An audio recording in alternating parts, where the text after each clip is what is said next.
Okay, it's 2 o'clock. I think we'll go ahead and get started.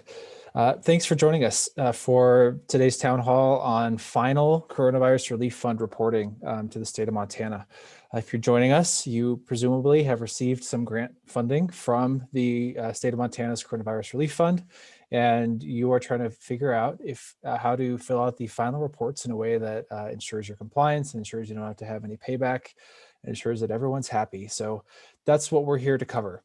We are going to give you a bit of an overview of the program. My name is Adam Jesperson. I'm the Director of Innovation here with the Montana Nonprofit Association. Joining me is my colleague, Michael Hale.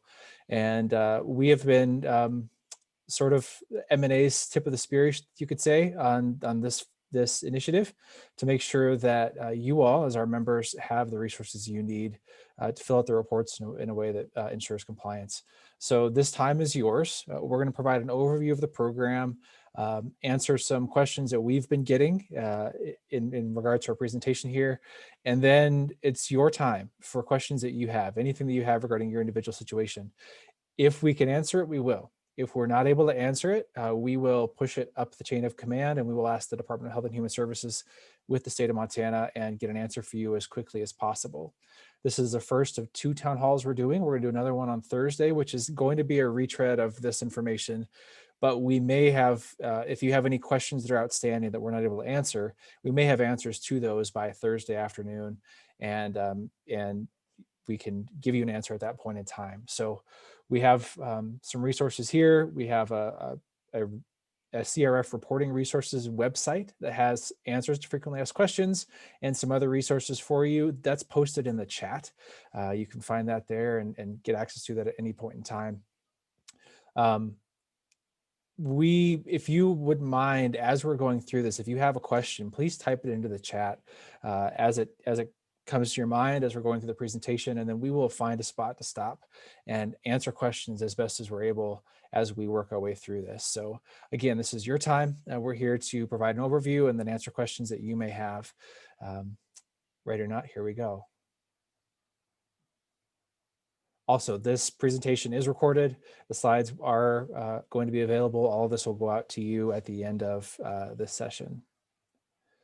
So before we talk about this program in particular, I want to put this into a point of context regarding how this fits in all the different relief funds that have come our way in the past year, just so we understand some details.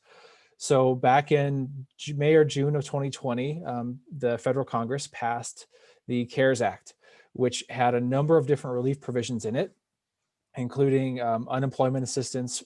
It was the enhanced unemployment benefits for folks who were unemployed. It had funding for hospitals and health systems. It had bailout funds for certain industries. It had the whole Paycheck Protection Program loans that many of us received and have since been forgiven for. It also had about $1.2 billion that every state received that was given to them with pretty loose parameters regarding how it could be spent. They could use it in a number of different forms and fashions to meet the needs of their community regarding COVID aid and COVID relief. From that, the state of Montana propped up a number of different individual grant programs that were designed for individuals, designed for for-profit businesses and nonprofit businesses and county governments, and a number of different entities received grants under those that $1.2 billion. There's a list of them right up here, which some of these probably look familiar to you. There was a social service grants, which most of us probably received, business sustainability for ensuring that businesses could stay open and functioning, or actually that was the for-profit version of the social service grant that nonprofits received. There was support for housing, support for food banks, support for childcare, live entertainment for those nonprofits and for-profits who had live event related revenue that had been cut short because of COVID shutdowns. Stay connected to ensure that individuals and businesses could function in a virtual environment, safeguard access for healthcare, business adaptability for PPE, business innovation for things like distilleries converting to creating hand sanitizer and mask making and all of that. You've seen these by now. There were a number of different programs that came out from the state of Montana, but the funding came from the CARES Act, from the federal government back when that was passed. That's important because as we report, we need to make sure that we're not double dipping and spending the same dollar twice regarding CARES Act funding. Within the Coronavirus Relief Fund that came out from the state of Montana, different grants were administered by different state departments. Those that were administered by that were granted to nonprofit organizations have been administered by the Department of Health and Human Services. So today, when we talk about the reporting process, we're talking about the reporting process for those grants that are being administered by DPHHS, and they include the first 2 rounds of the social service nonprofit grant. The first one that most of you received was $10,000. The second round was up to 10% of 2019 expenditures. Those together equal 2 rounds of 1 grant, the social service nonprofit grant.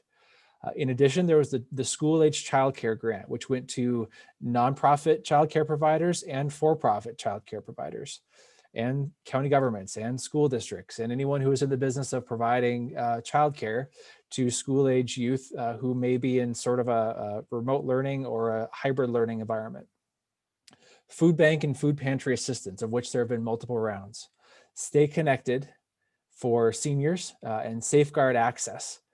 There are other programs that there's a possibility that you received a grant from other programs that are not administered by the Department of Health and Human Services.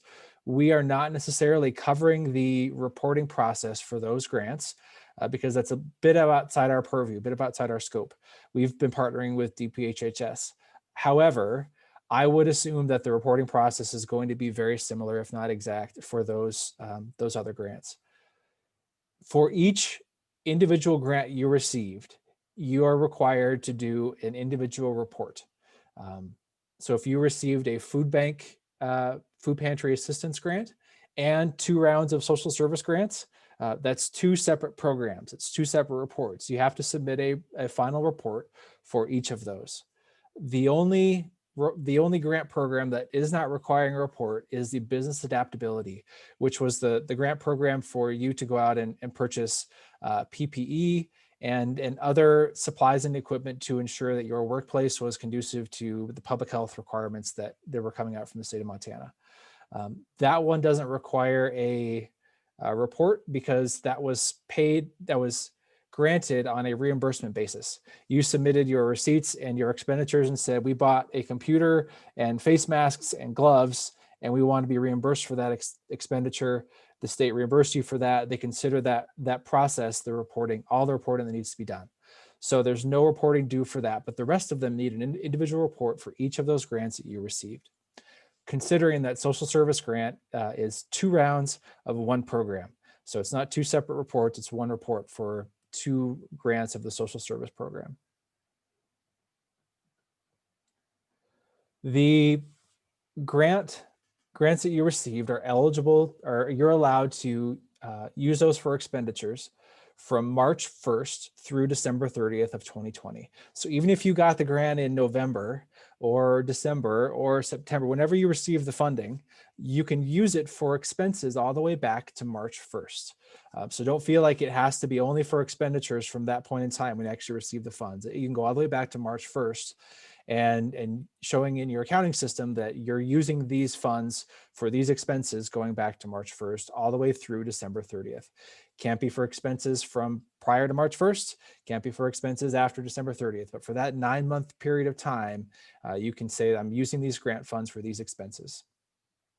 Anything that you have not expended by now, by the end of 2020, is required to be returned back to the state of Montana.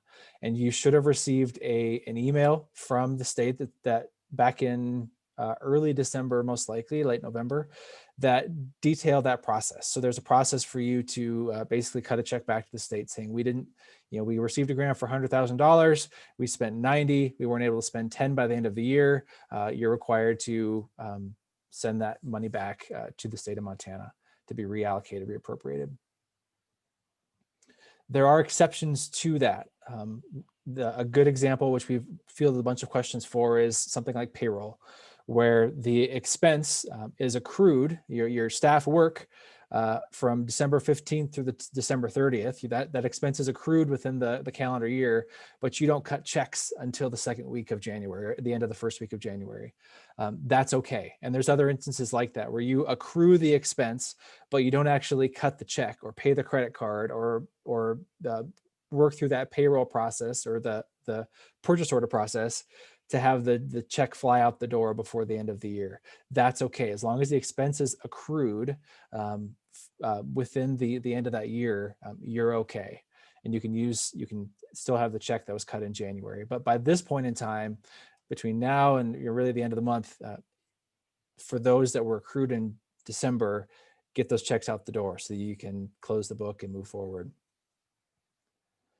Here's why I mentioned the CARES Act at the outset. You need to make sure that for those expenses from March 1st through December 30th, that you're not overlapping and spending the same dollar, spending the same expense with $2. So if you received a paycheck protection loan under the CARES Act for payroll from March 1st through April 15th, you're not allowed to also say, my social service grant that I received from the state of Montana is going to be used for payroll from March 1st through April 15th. You have to make sure that you're keeping your expenses distinct and showing where every dollar is being spent and ensuring that you're not getting an overlap between those grant sources. So even though it's not part of the state funding, it is coming from that larger the larger CARES Act. You need to make sure that you're not overlapping and double dipping on those expenses.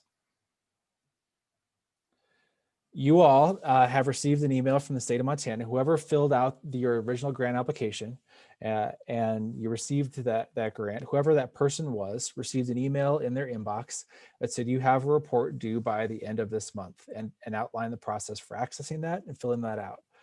This is your final report. This is you showing that you have spent all the funds, that there's nothing left over. Whatever's left over has been sent back to the state. And you're saying I've achieved the goals that were set out for the grant, and I'm done, and closing it out.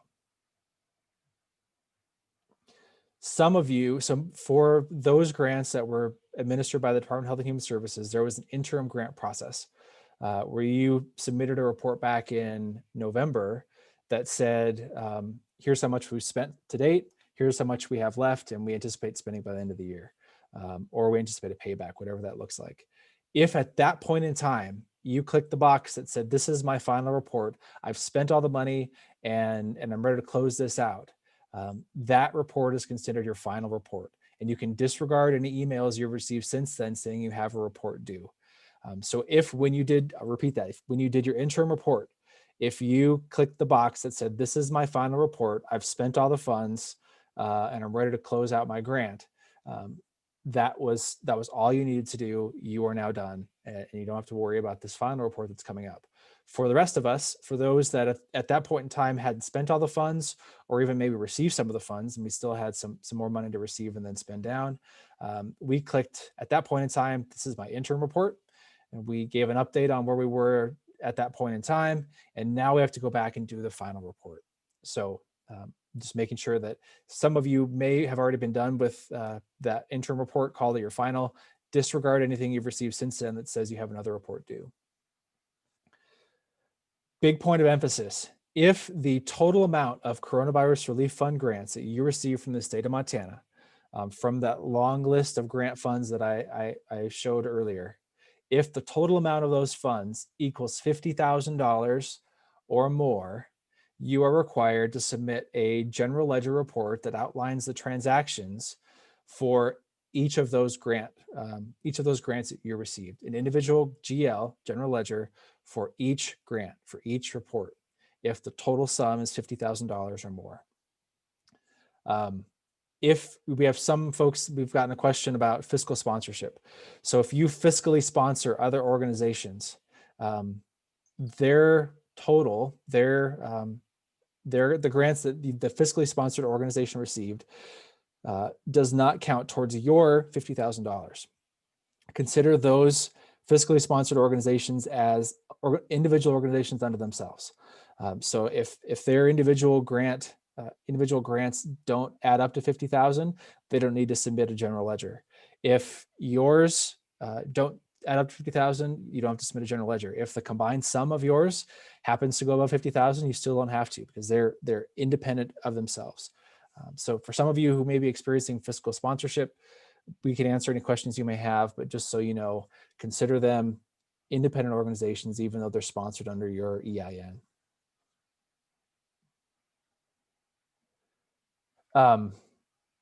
We're going to get into a little bit about general ledgers in detail, but know that a GL, your general ledger, is not an income statement.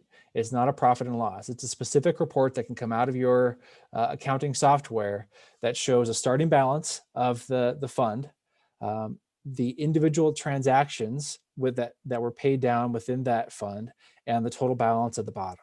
So it's actually it's a transaction report that shows everything that went into and out of that account. And hopefully at the bottom, because it's a final report, you're seeing a zero balance at the bottom.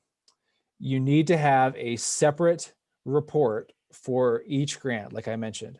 So if the total amount of, as an example, let's say that you received $50,000 from a social service grants and another $25,000 from food bank assistance, you're a food bank, $75,000 total. That puts you above the $50,000 threshold. So you're required to do a general ledger for each grant you received. You're required to submit a report with a general ledger that outlines $50,000 in transactions from your social service grant, and a report with a GL that outlines $25,000 in food bank assistance funding. To equal that equals your total, and you've got 2 individual GLs for those. Within the top of your final report that you are going to submit, there is a notice that says that issues the CFDA number for that grant.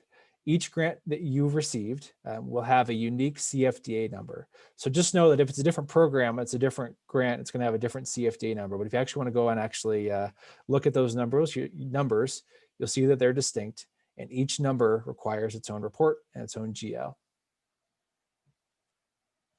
This is an example of what we're talking about and looking for when we see general ledgers and when the state of Montana sees general ledgers. Note a few things of note here. So there might actually be too much detail on this. You don't have to produce all of this, but your system may do this automatically. The big items that you need to focus on are over here on the right, you have a starting balance of the fund balance. This should be the start of the grant. So if it's $50,000 or $100,000, that should be your starting balance. Then you have individual transactions with transaction dates.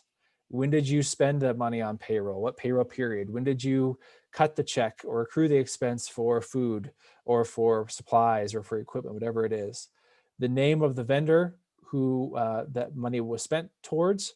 So this could just say, if it's not a vendor, it could just say payroll October 1st or October 15th, or yeah, the different payroll periods. It doesn't have to list individual employees. It can just be the payroll for that time period.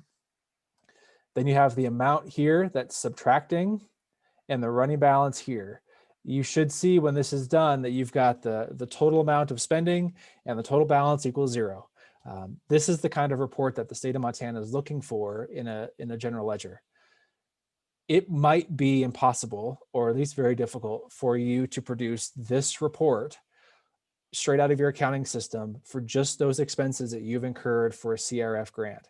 That's okay. You can manually create something either in Word or in Excel, preferably Excel, that does this exact same thing.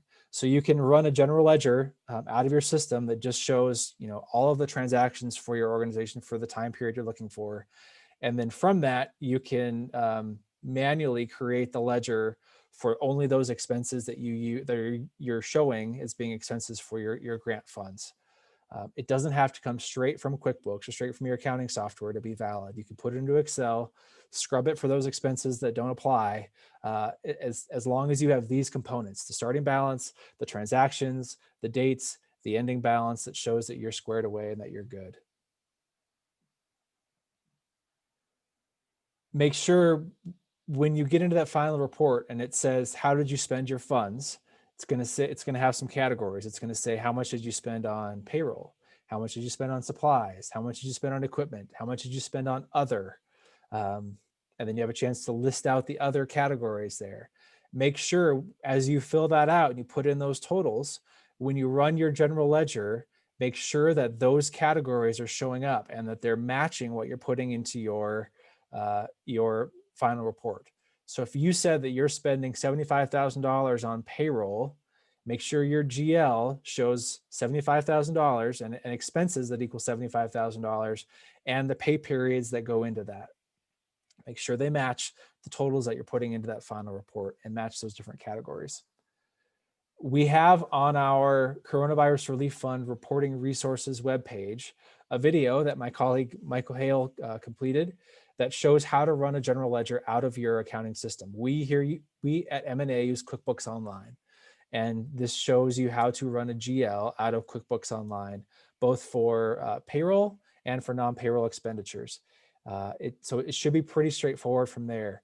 If you're able to pull a GL and it just shows those expenses that you're using for your CRF fund grant report, great. You can save it as a PDF. You can attach it to your final report and you're done. Most of us are probably going to have to pull it into Excel and then scrub it from there to get the actual transactions that we're using, that we're showing as expenses for our CRF grant. Because most of us probably, not everything's going to apply, and we're not able to segregate those expenses that don't apply without just deleting them out of the line items in Excel. So most of us probably have to pull the GL out of QuickBooks Online or QuickBooks or whatever our system is and pull it into Excel and start from there. I want to make sure we're clear on the kinds of expenses that we can use for our grant funds. There are other core categories that are allowed. This isn't an exhaustive list. Make sure you're consulting the contract that you signed when you accepted the grant funds. It's going to list those things that are totally disallowed and not allowable to show as expended using those grant funds. The most common ones are going to be payroll, and that's going to be the biggest one for all of us. You can include both wages and benefits. So if you can use it both for salary and health insurance premiums and retirement benefits and those types of things, as long as it's within that March 1st through December 30th timeframe. You cannot include any state and federal payroll taxes. So just consider gross wages, gross benefits. Don't add any taxes into it. Those are disallowed expenses. It also cannot include any bonuses that you may have paid to employees within that 9-month frame. It can only be their base wages. Cannot include commissions if they're maybe if they're on some sort of a commission schedule. It can just be their base wages. It can also not include hazard pay for employees. We've had some questions about hazard pay, and even though you're not allowed to use hazard pay proper and say that we paid our frontline employees X amount in addition in hazard pay, you are allowed to increase compensation for employees, both frontline and backline employees, if that was necessary in order to sort of keep them employed and keep them working and keep them under your employment and carrying out your mission. So even though you're not allowed to say we gave them hazard pay, you are allowed to increase their compensation to keep them working, keep them employed, keep them from leaving to another employer, or for hitting the unemployment line if maybe they're able to receive more benefit from there. So make sure in your report that you're careful on how you produce that payroll report and show your payroll expenses so that it's not hazard pay, it's base wages and increases in compensation to keep frontline employees working. Equipment is considered anything that you may have purchased that has a useful life of greater than 1 year and has a unit cost of more than $5,000. If it's worth less than $5,000, even if you maybe capitalize it on your balance sheet and call it capital equipment, it's considered a supply and it would go into supplies. So anything that you may have bought that's more than $5,000, that was an approved expense that was related to COVID relief and COVID mitigation and COVID response would be classified as equipment. Supplies are anything that's consumable that has a useful life of less than 1 year or a unit cost of less than $5,000, which would include things like PPE, face shields, plexiglass dividers, things that you may have done to ensure that your space was conducive to public health. Those are considered supplies. There were other operating expenses that were totally allowable, like rent, utilities, training for employees. If you're in the school age childcare program, your fee offset and tuition offset for families, it's another operating expense. Those all classify. You can use those in your grant funds. Make sure when you're considering this, you're only putting in expenses that are related to COVID mitigation and COVID response. That includes for those grants like social services, that includes paying your payroll in order to keep your employees employed during the pandemic. That's considered COVID relief and COVID response, COVID mitigation. It cannot be, I guess what I'm saying is it cannot be for expansion of services that's totally unrelated to COVID. You can't say, hey, we always wanted to open an office in Kalispell and we use this chance and this funding to do it for us, even though it has nothing to do with COVID mitigation and COVID response. If you have to expand services, if you're in childcare and you had to expand your service space and your staff to accommodate more kids under the terms of the grant, that's great. But it can't just be expansion for expansion's sake. It has to be related to core business and COVID mitigation, COVID response. Some other notes here, you cannot use these grant funds to prepay 2021 expenses. So you cannot use it for mortgage payments that go beyond December 30th of 2020 or go before March 1st of 2020. It can only be for those 9 months. You cannot pay for 12 months worth of insurance that spans into 2021 or spans before March 1st. It can only be for that portion of that contract that is in this 9-month time frame. So don't just put the whole check for that 12 months worth of insurance premiums into your grant fund. Make sure that it's prorated just for the 9 months that we're talking about, from March 1st through December 30th. You're also not allowed to subgrant funds. So if you happen to be a community foundation or even a nonprofit that grants funding to individuals, you cannot take CRF funds and then turn around and grant them as grants to individuals or other organizations. You can pay for services and you can, within the childcare space, you can provide tuition offsets to families, but you're not able to say, we got $100,000 and we want to do our own sub-grant fund for our community for additional COVID relief. You're not allowed to do that. If you're not able to access your grant fund at this point in time, or your grant report, I should say, at this point in time, you've lost that email, you weren't able to find that email, visit covidrelief.mt.gov/login and put in the credentials that you used when you applied for the grant or grants that you've received. You will find any reports that are outstanding for your organization under the My Submissions tab. Under that My Submissions tab, you'll see all the grants you've received. And within each of those, you'll find the open report that you need to fill out. You may have an outstanding final. If you did the interim report and called it your final, you're probably still going to have an outstanding final report sitting out there for you. Please disregard that if you clicked, this is my final report, when you did your interim report back in November. Again, the person who submitted your original grant or grants is the one that's going to have the report open under their profile. In addition to this call, please know that we are available as resources for you, even if it's like figuring out how to account for all of these expenses, how to run a general ledger, how to clean up a general ledger so that it's just showing the grant expenses. Whatever that is, we're able to help you. So if you visit our CRF reporting resource page, the URL is right there for you. We have answers to frequently asked questions we received so far. You can also sign up for a free 30-minute help desk session with either Michael or myself to talk about your unique situation. We also have in our back pocket, I'm standing at the ready, a couple accounting firms, Anderson Zemulin and Wipfli, who are public accounting firms, and they do a great job in the nonprofit space. They're great partners of ours, and they're available on a fee basis, a very affordable fee basis, to help out with the accounting side of things. So if you're in the weeds on how to account for this grant fund, how to run a GL, how to get anything to come out of your system, consult us. We'll help you as we're able, and then we're going to push you to them, and they will be available for you on a very affordable basis to help you out and make sure that you can get this report submitted. it is worth the minimal fee that they charge to ensure that you do this right, and it don't have a payback. You don't have any kind of a penalty for doing it inaccurately just because you didn't have the resources to do it. So if you're in the weeds, reach out to us. We'll help as we're able, and then we'll push you out to folks who have a lot more horsepower than we do to help you further and make sure that you're taken care of.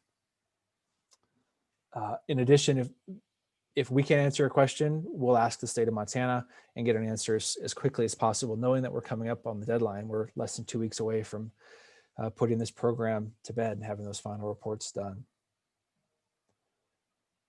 So there's your overview. We did it in half an hour. Again, this presentation will be recorded. We're going to duplicate this presentation on Thursday, but we want to hear any questions that you have. If they're typed in the chat, I haven't been following that. I will now. Michael will give that to me, and then any other questions that you have that we can answer, now's the time. If we have uploaded an improper report, can we go back in and edit? If you've completed an inaccurate report, please reach out to us and to me, and we'll get you my email address. And Michael, maybe you can type that into the chat here. Do that right because now. we'll have to have the state of Montana reopen that for you, so that you can make adjustments and get it completed. So please email me. We'll forward that on to the Department of Health and Human Services, and they will reopen your grant report so that you can make corrections. What other questions do we have? I think I've answered most of them on the fly. So right now we don't have any hanging questions. Great.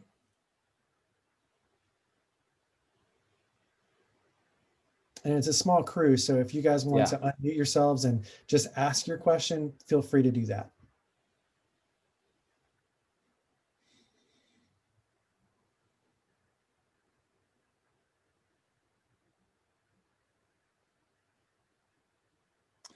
And no, too, there's no sort of gotcha here. No one's trying to, everyone wants to see this program be successful. The state of Montana doesn't want to take any money back.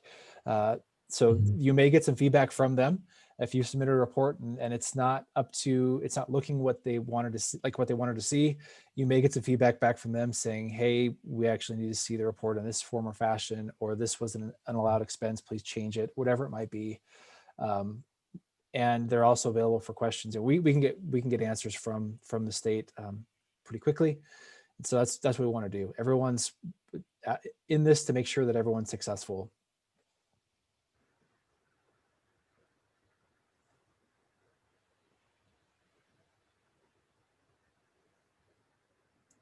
Nothing else is coming through. Thank you for the feedback. We appreciate your kind words, everyone. Yeah, thank you for being here. Please, if you have any questions, find our help desk appointment scheduler on our website and schedule some time, and we will help you out as best as we're able.